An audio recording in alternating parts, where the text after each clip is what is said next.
नागपुर अभी भी economically stable नहीं हुआ है। मैं अपनी बात करूं, in last 20 years I have not made a single rupee in this city. My own income comes from the organizations for which I work. They're all outside of Nagpur. So while I live in Nagpur, I don't earn in Nagpur. I spend here. नमस्ते, I'm Avani Arya और आप देख रहे हैं Nagpur today. Voting को अब कुछ समय नहीं बचा है। ऐसे में हम एक ऐसे जर्नलिस्ट से मिलने आए हैं जो पिछले 3 डेकेड से नागपुर में फील्ड में काम कर रहे हैं, जिन्हें प्रेम भाटिया और संस्कृति अवार्ड से नवाजा गया है। जर्नलिज्म में उन्हें काफ़ी नेशनल इंटरनेशनल एक्कलेड से भी नवाजा जा चुका है। मैं जयदीप हार्दिकर सर की बात कर रही हूँ। आइए सर से जानते हैं कि नागपुर में पिछले 3 डेकेड्स में उन्होंने क्या चेंजेस देखे हैं, नागपुर में क्या इशूज़ हैं और आखिर क्या डेवलपमेंट हुआ है उनके ऑब्जर्वेशन के हिसाब से। सर, आपको जैसे अभी 3 डेकेड्स हो गए हैं नागपुर में जर्नलिज्म के फील्ड में, और आप फील्ड वर्क करते हैं इतना ज़्यादा, तो सर आपको क्या लगता है कि नागपुर में इस वक्त सबसे बड़ा मुद्दा क्या है? मुझे लगता है कि 2-3 मुद्दे हैं। नागपुर ये एक ऐसा शहर है जिसमें आजू बाजू के राज्यों से, खास करके मध्य प्रदेश, छत्तीसगढ़ और आजू बाजू के जो ज़िले हैं, चंद्रपुर, भंडारा, गोंदिया, यहाँ का एक बहुत बड़ा रूरल और छोटे शहरों का रहने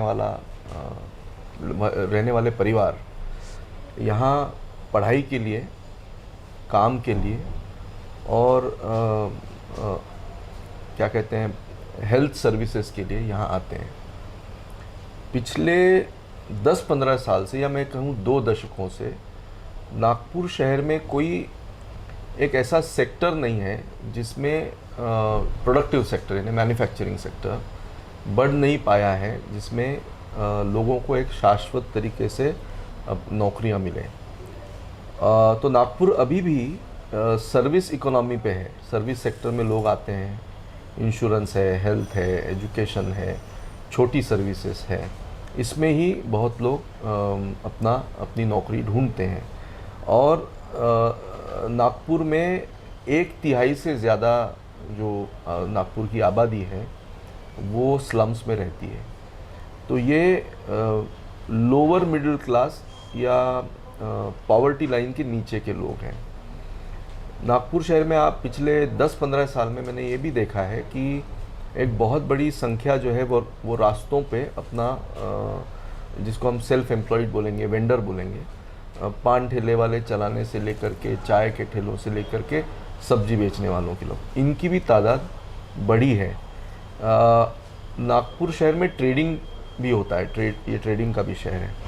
तो अभी ये चुनाव में मुझे दिखता है कि बेरोजगारी वाकई में मुद्दा है। लोगों के, बच्चों के हाथ में काम नहीं है। दूसरा है, हमारे शहर में शिक्षण संस्थाएं बहुत है लेकिन क्वालिटी नहीं है। Quality of education has suffered, और उसका प्रमुख कारण ये है कि नागपुर यूनिवर्सिटी पिछले 30 सालों में बद से बदतर हालात में हो गई। मतलब आप किसी भी डिपार्टमेंट में चले जाइए, चाहे वो सोशल साइंसेस हो, चाहे वो इंजीनियरिंग हो, नागपुर शहर के 1-2 कॉलेजेस छोड़ दिए जाए तो शिक्षा का भी मुद्दा, क्वालिटी का मुद्दा भी लोगों के मन में है। लेकिन बेरोजगारी और एक शाश्वत इनकम सोर्स न होना, यही मुझे लगता है कि इस समय जो घूमता हूँ तो लोगों में दिखता है, cutting across right sections. Right. So जैसे आपने बेरोजगारी और क्वालिटी ऑफ एजुकेशन की बात की, RTMNU की बात की, तो सर मैं एक सीरीज़ चला रही हूँ नागपुर में, वोटर के मन की बात, जहाँ मैंने लोगों से पूछा है कि आपको क्या लगता है नागपुर में सबसे बड़ा इशू क्या है। तो 50 to 60% लोगों ने अनएम्प्लॉयमेंट कहा है ना। That is one thing. And second, आपने जो RTMNU का कहा, ज़्यादा टाइम नहीं हुआ है, मैंने एक स्टोरी की थी जहाँ पे RTMNU के स्टूडेंट्स ने अपने हालात शेयर किए थे, उनके हॉस्टल में उनके कैसे हालात थे। उन्होंने वाइस चांसलर के घर के बाहर भी प्रोटेस्ट किया था। उनके पास सिर्फ एक वाटर कूलर है फॉर 90 स्टूडेंट्स, एंड वहाँ पे बिल्कुल साफ़ सफाई नहीं है, डस्टबिन्स नहीं है, और वो लोग बहुत ही बुरे हालत में रह रहे थे। क्या were you aware of this thing? हाँ, 1997 में नागपुर यूनिवर्सिटी का मार्कशीट स्कैंडल हुआ। उसके बाद इस यूनिवर्सिटी में अच्छे वाइस चांसलर नहीं आए। और केवल अच्छे वाइस चांसलर ही नहीं, एक बड़ी पीढ़ी अच्छे शिक्षकों की इस यूनिवर्सिटी से रिटायर हो चुकी है। तो बहुत कम परसेंटेज है अच्छे शिक्षकों का। और मैंने जैसे कहा कि आजू बाजू के गांव के लोग यहाँ पढ़ने आते हैं। उनकी दो तरह की समस्या है। एक तो हमारा शहर में इन्फ्लेशन काफ़ी, मतलब महंगाई काफ़ी है, रेंटल से लेकर के खाने पीने की सुविधाएं। तो बहुत गरीब तबके से, बहुत लोअर मिडिल क्लासेस से बच्चे यहाँ पढ़ने आते हैं और उनको कुछ नहीं मिलता है।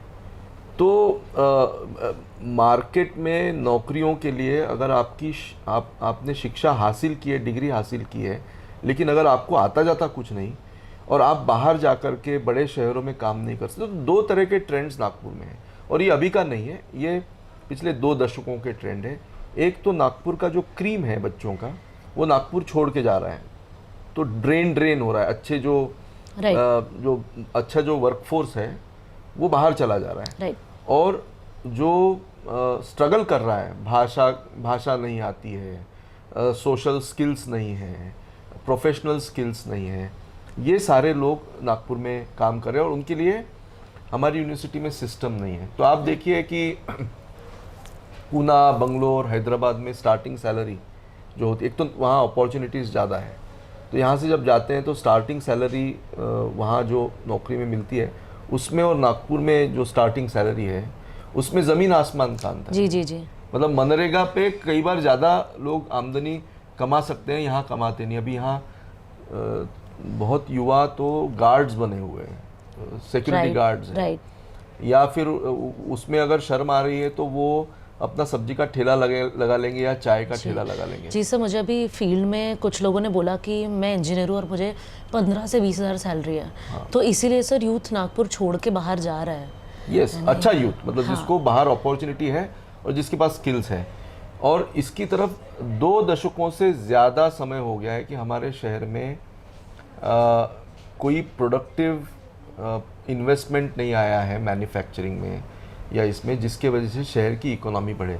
तो हमारी शहर की इकोनॉमी बहुत छोटा सर्विस सेक्टर का वेंडर या हाथ ठेले वाला, या वही बेसिक बायर भी है, वही बेसिक कंज्यूमर भी है, वही बेसिक अर्नर भी है। बहुत कम परसेंटेज है लोगों का जिसको हम white collared high profile jobs बोल सकते हैं, वो बहुत ही छोटा तबका है।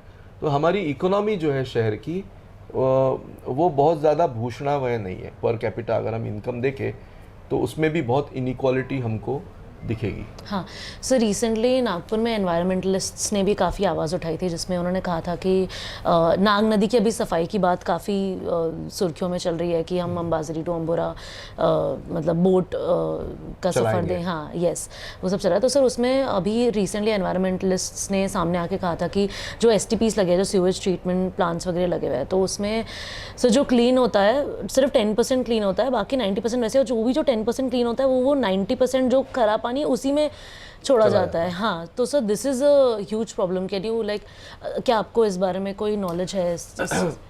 नागपुर म्यूनिसिपल कॉर्पोरेशन या नागपुर शहर में पिछले 40-50 साल में जो हम लोगों ने अच्छे रास्ते बना लिए, सीमेंट कॉन्क्रीट रोड्स बना लिए, हमारे यहाँ मेट्रो चल गई, तो इंफ्रास्ट्रक्चर डेवलपमेंट हुआ।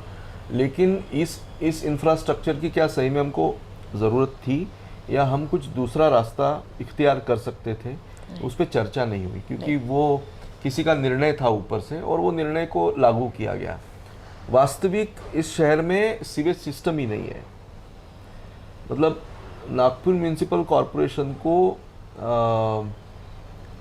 क्या कहते हैं, मिशन मोड पे अगर बड़ा इन्वेस्टमेंट करना है अभी, तो वो हमारा स्टॉर्म वाटर ड्रेन्स और सीवेज सिस्टम्स, क्योंकि शहर में बिल्डिंग्स बढ़ रही है, लेकिन उन बिल्डिंग्स का जो सीवेज वाटर है वो कैसे जाएगा और उसको कहाँ से आउटलेट मिलेगा, इसका कोई तरीका नहीं है। वो पूरा का पूरा फाइनली आता है ये पुराने जो कैनाल्स बने हुए हैं नदी के, मतलब नाग नदी है और नाग नदी के कैनाल्स हैं कैचमेंट में, जो बहुत पुराने हैं। तो ये सारे कैचमेंट्स जो है वो बेसिकली नालियाँ हो गई है बड़ी बड़ी, और सारा सीवेज वाटर इसको आता है, वो सारा मिल करके नाग नदी से जाके आगे वैनगंगा में जाके मिल जाता है। अगर आप अम्बोरा जाएंगे तो अम्बोरा या पौनी में इसके ऊपर प्रोटेस्ट हो रहा है, क्योंकि वहाँ का फिशिंग कम्युनिटी अफेक्ट हो रहा है। तो आप चाहे कितना भी कर लीजिए, हमारा सीवेज सिस्टम ही नहीं है कि एक फिल्टरेशन बिल्डिंग में हो, दूसरा फिल्टरेशन सीवेज ट्रीटमेंट प्लांट्स में हो, और उसके बाद में शुद्ध पानी जो है थोड़ा बहुत वो नाग नदी में छोड़े। तो मुझे लगता है कि वो बस हमसे छूट गई है। अब हमको जैसा है वैसे ही चलाना है, और उसी में हमको थोड़ा जोड़ तोड़ करके हमको काम करना है। लेकिन 10-15 साल 20 साल में ये प्रॉब्लम जो अन्य शहरों में बढ़ा है, अभी चेन्नई में बढ़ा है, बम्बई में बढ़ा है, ड्रेन्स के लिए जगह ही नहीं है। तो एक बरसात जोर की आती है, और हम लोगों ने पिछली बरसात में देखा कि जिस शहर में पानी का सीपेज आराम से होता रहा है, वहाँ बाढ़ आ गई। ये बाढ़ मैन मेड थी ना।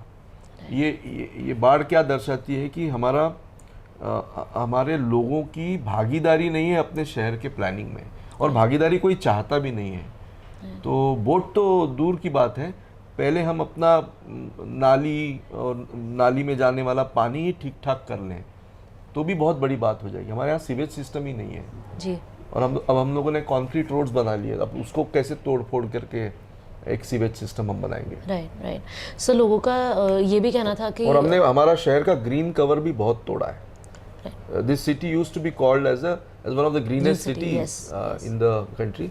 और आप नागपुर शहर में if you fly over the skies of Nagpur when you take off और लैंड, तो मुझे तो डिस्टिंक्टली डिफरेंस पता चलता है कि हम लोग अभी ग्रीन सिटी में नहीं है। अभी हम लोग एक क्या कहते हैं हॉच पॉच शहर बन गए हैं। जी सर, ट्रैफिक का भी इशू काफ़ी पहले से बढ़ गया है। हाँ, और सर लोगों का ये भी कहना था कि जैसे रोड्स बनते हैं और उसे वापस से तोड़ा जाता है, पाइपलाइन का काम करने के लिए वापस से रोड बनाते हैं, तो सर आपको क्या लगता है क्या ये मिसमैनेजमेंट है एनएमसी और जो भी अथॉरिटीज़ इन्हें टेकअप करती है उनका? एक्चुअली सी डेवलपमेंट जो इशू है, इंफ्रास्ट्रक्चर डेवलपमेंट ये इकोनॉमी को बूस्ट करने वाला इम्पॉर्टेंट फैक्टर है। कोई किसी शहर में, किसी भी देश में, राज्य में या कस्बे में infrastructure development, road connectivity, transport, ये इम्पॉर्टेंट होता है। लेकिन उसकी स्ट्रैटेजी जो है वो उससे जुड़नी चाहिए अल्टीमेटली कि ये सब फैसिलिटेट करे इकोनॉमी के बढ़त के लिए जी। अगर आप ट्रांसपोर्ट, सीवेज सिस्टम्स, उसके बाद में रास्ते, रोड्स, इन सारी इंफ्रास्ट्रक्चर प्रोजेक्ट्स को अगर आइसोलेशन में देखें तो वो अपने आप में कोई इकोनॉमी नहीं है, वो इन्वेस्टमेंट है। सरकार कर रही है ये सोच के कि इस इन्वेस्टमेंट का पे बैक 20 साल में, 30 साल में होगा, है ना।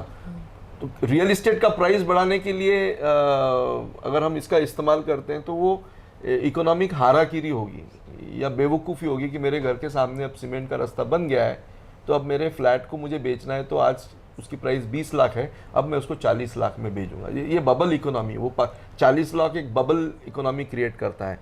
लेकिन अगर इस रोड के बांधने से या इस पर्टिकुलर एरिया में मैं अगर बसें चलाता हूँ या इस रूट पे मैं अगर मेट्रो और ट्रांसपोर्ट को जोड़ता हूँ और लोगों को फ़ायदा होता है कि मैं एक्सट्रीम टिप ऑफ ईस्ट या नॉर्थ नागपुर से साउथ नागपुर में जाकर के या नागपुर के आउटस्कर्ट्स में जाके काम कर पाऊँ और सस्ते में जाके काम कर पाऊँ, तो वो होता है इन्वेस्टमेंट जो फैसिलिटेट करे इकोनॉमिक ग्रोथ के लिए। हमने रास्ते बना लिए, मेट्रो डाल दिया, लेकिन हमारा ह्यूमन डेवलपमेंट इंडेक्स बाकी के शहरों से बहुत कम है। तो बदला क्या? तो इस क्वेश्चनेबल इकोनॉमिक मॉडल को ही मतलब ये इकोनॉमिक मॉडल ही क्वेश्चनेबल है। इससे आमदनी बढ़ी नहीं है, नागपुर शहर से बाहर जाने वाला माइग्रेशन नहीं रुका है बच्चों का जो बाहर जाके काम करें।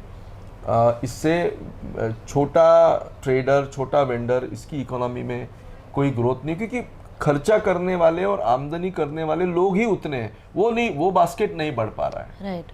तो हम इंफ्रास्ट्रक्चर डेवलपमेंट को हमारे शहर के उससे जोड़ना चाहिए कि हमारी इकोनॉमिक एक्टिविटी फाइनली क्या है। एक ऐसी इंडस्ट्री नहीं है जिसमें हम बोल सके कि इकट्ठा 10,000 लोग काम कर रहे हैं या 15,000 लोग काम कर रहे हैं। हमारे यहाँ असेंबली लाइन्स है छोटी छोटे छोटे कंपनीज है, उनके असेंबली लाइंस हैं, 2-3 जो इंडस्ट्रियल इस्टेट है उसमें 50% लैंड पे कुछ यूनिट्स नहीं है। जो यूनिट्स है वो बहुत छोटे असेंबली यूनिट्स है जहाँ पे 10 लोग, 15 लोग, 20 लोग, 400 लोग काम करते हैं। लेकिन एक ऐसा कोई सेक्टर नहीं है शहर में जो मैन्युफैक्चरिंग में लोगों को रिक्रूट कर पाए। राइट। हमारे यहाँ अब आजू बाजू में आप देखेंगे शहर में 2004 से 2014 के बीच में हमारे डिस्ट्रिक्ट की 30-40 हज़ार हेक्टेयर ज़मीन ये रियल इस्टेट के अंडर आई, अभी भी खाली पड़ी हुई है अगर हम डिस्ट्रिक्ट घूमें तो। राइट। वो केवल ट्रांसफ़र हो रही है लैंड एक आदमी से दूसरे आदमी पे, और उसका इकोनॉमिक अप्रिसिएशन जो होता है रेडी रेकनर के उससे हो रहा है। लेकिन it doesn't justify, it doesn't go in line with the economic pillars of the city. There is no economic pillar on which Nagpur is built. जी। मैं अपनी बात करूं, in last 20 years I have not made a single rupee in this city. My own income comes from the organizations for which I work. They are all outside of Nagpur.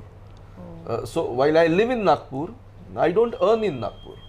I spend here. Right. So That is remittance economy भी बढ़ रही है. There are many people outside of Nagpur who maintain their parents by sending remittances Right. back home. उसका study नहीं है, but Nagpur में मेरा अनुमान है कि रेमिटेंस इकोनॉमी जिसको हम बोलते हैं, बाहर काम करने वाले बच्चे घर में पैसा भेज करके अपने माँ बाप को सपोर्ट करते हैं, ये इकोनॉमी भी काफ़ी बड़ी इकोनॉमी है। It's a big concern. And it's a government town, तो यहाँ गवर्नमेंट का एक सिस्टम है। It used to be the erstwhile capital of central provinces, तो सेंट्रल गवर्नमेंट, स्टेट गवर्नमेंट के ऑफिसेस है, तो एक ब्यूरोक्रेसी का बहुत बड़ी इकोनॉमी है। चाहे वो गवर्नमेंट सेक्टर में, सेमी गवर्नमेंट, एलाइड सेक्टर में काम करती हो, तो एक्चुअली वही हमारी बेसिक इकोनॉमी है, वो इकोनॉमी ही हमारी बेसिक इकोनॉमी है। सर हमने अभी काफ़ी जो नागपुर में इश्यूज़ थे, काफ़ी मतलब अलार्मिंग इश्यूज़ के बारे में हम बात कर चुके हैं। सर आपको क्या लगता है नागपुर में डेवलपमेंट, अभी डेवलपमेंट की बात करते हैं कुछ थोड़ी अच्छी, मतलब हाँ सर डेवलपमेंट कितना हुआ है नागपुर में अब तक पिछले 30 सालों में जो आपने नोटिस किया है? नागपुर में इंफ्रास्ट्रक्चर डेवलपमेंट मतलब रोड्स अच्छे हो गए हैं, बट उसके साथ साथ जैसे मैंने कहा कि रोड्स के साथ साथ बाकी जो मतलब आप देखिए हमारे पार्किंग स्पेसेस नहीं है इस शहर में, पार्किंग स्पेसेस नहीं है, क्योंकि हमारे रोड डेवलपमेंट में पार्किंग 4 व्हीलर 2 व्हीलर का विचार ही नहीं किया गया। कभी शाम को आप जाइए किसी भी एरिया में तो हमारे यहाँ पार्किंग ही नहीं है। और दूसरा ये है कि मेट्रो रेल बन गई है, लेकिन मैं जापान गया था, Japanese transport system is the best in the world, क्योंकि वो टाइप कास्ट नहीं है। मतलब आप हिरोशिमा जाएंगे तो वहाँ आपको ट्रांसपोर्ट सिस्टम अलग मिलेगा, टोक्यो जाएंगे तो अलग मिलेगा, यामागाता जाएंगे तो अलग मिलेगा, नागासाकी जाएंगे तो अलग मिलेगा, क्योटो जाएंगे तो अलग मिलेगा। हर शहर की जोग्राफिकल सिचुएशन, हर शहर की इकोनॉमिक एक्टिविटी और हर शहर में बढ़ती हुई बस्तियों को ध्यान में रखते हुए हमको हमारा ट्रांसपोर्ट सिस्टम उससे अलाइन करना पड़ता है। तो उसमें metro has become to me it is a white elephant because it doesn't go hand in hand with other transport systems. तो अभी भी मुझे अगर मान लीजिए यहाँ से मुझे अगर सेंट्रल एवेन्यू जाना है तो मैं अपनी गाड़ी निकाल के जाऊँगा। जब तक मैं कम्यूटर नहीं होता, जब तक मुझे यहाँ से मेरा नियरेस्ट मेट्रो स्टेशन तक सस्ती बस नहीं अवेलेबल होती है, और वो अफोर्डेबल और रेगुलर होनी चाहिए, और वो कनेक्ट करे मुझे मेट्रो से, और मेट्रो कनेक्ट करे मुझे जहाँ मुझे पहुँचना है वहाँ तक। ये सारा अलाइनमेंट जब तक नहीं होता तब तक ब्यूटीफुल मेट्रो में मतलब मैं क्यों घूमूं, मुझे ज़रूरत नहीं। तो मेरी एंग्जाइटी या मेरा स्केप्टिसिज्म ये रहा है कि जो प्लानर्स है वो प्लानर्स जो प्लानिंग कर रहे हैं उसका शहर की नेसेसिटी और नीड और डिमांड से कोई लेना देना नहीं। वो प्लानिंग अलग चल रहा है, शहर की नेसेसिटी, शहर की नीड और डिमांड ये अपने अलग बस्ते में पड़े हुए हैं। इन दोनों का कोई रिलेशनशिप नहीं दिखता है। मतलब हमारे शहर में 2 व्हीलर्स और 4 व्हीलर्स यही मेजर ट्रांसपोर्टेशन का क्या कहते हैं ज़रिया है। तो अगर उसमें कमी नहीं आएगी तो ये जो सब इन्वेस्टमेंट 25-30 हज़ार करोड़ रुपए का किया है, ये सब वेस्टफुल एक्सपेंडिचर में कन्वर्ट हो जाएगा। राइट समझे आप? तो you know, so the development is coterminous with the need of the need and economic activity of a city. Right Both of that are not in sync with what is being planned. ऐसा मुझे लगता है। right. So any other issue that you would want to highlight or maybe a message that you want to give to the youth? No, depends on your questions. मुझे लगता है कि Nagpur has become अभी मुझे नागपुर शहर में कोई भी पहचान का आदमी नहीं दिखता है। नागपुर का पॉपुलेशन में लगभग 50% पॉपुलेशन अभी, उससे ज़्यादा ये बाहर का अभी फर्स्ट जनरेशन आया हुआ पॉपुलेशन है। तो मैं नागपुर में एक स्ट्रगल देखता हूँ, वो स्ट्रगल है सिटीजनशिप बनने का। Citizenship is a very profound concept. अभी माइग्रेट होकर के शहर में आ गए, घर बना लिया, कुछ अपना धंधा कर लिया, but they have not become Nagpurians yet. Right उनको नागपुर की हिस्ट्री के बारे में पता नहीं है, नागपुर की जोग्राफिकल स्पेशलिटीज़ के बारे में पता नहीं है, सुनी सुनाई बातें हैं। तो एक अलग तरह का नागपुर अभी बन गया है 15 साल में, जो पिछले नागपुर से। तो नागपुर में दो तरह का स्ट्रगल देखते हैं, एक नागपुरियन जो तीसरी चौथी जनरेशन का नागपुरियन है वो, और फर्स्ट जनरेशन सिटी ड्वेलर। ये दोनों अलग ट्रैक्स पे, इनके सोशल सर्कल्स भी अलग है, इनके रेस्टोरेंट्स भी अलग है, इनकी बैठने की फ्रेंडशिप के सर्कल्स भी अलग है। Right. और इन दोनों नागपुर में कोई मेल नहीं है। Nobody knows each other quite well. मैं रेस्टोरेंट्स में देखता हूँ तो कोई भी कॉफ़ी हाउस हुआ करता था, तो कॉफ़ी हाउस में अभी भी पहचान के लोग मिलते हैं। You can go and join any table, but if you go to Starbucks you don't see people. उससे मुझे लगता है कि ये सिटीजनशिप बनने के लिए सिटीजनशिप एक्सेप्ट करने के लिए जो हिस्टोरिकल, जोग्राफिकल, कल्चरल एसिमिलेशन शहर के साथ होना है, वो शायद हो नहीं पा रहा है। मे बी ये ट्रांजिटिंग फेज है, कुछ लोग आएंगे, पढ़ेंगे, नौकरी करेंगे, फिर दूसरे शहर चले जाएंगे। राइट बट वो मेरे ख्याल से पूरे देश का ही सिस्टम है। आप बैंगलोर में चले जाइए, वही है सारी सेकेंड ईयर।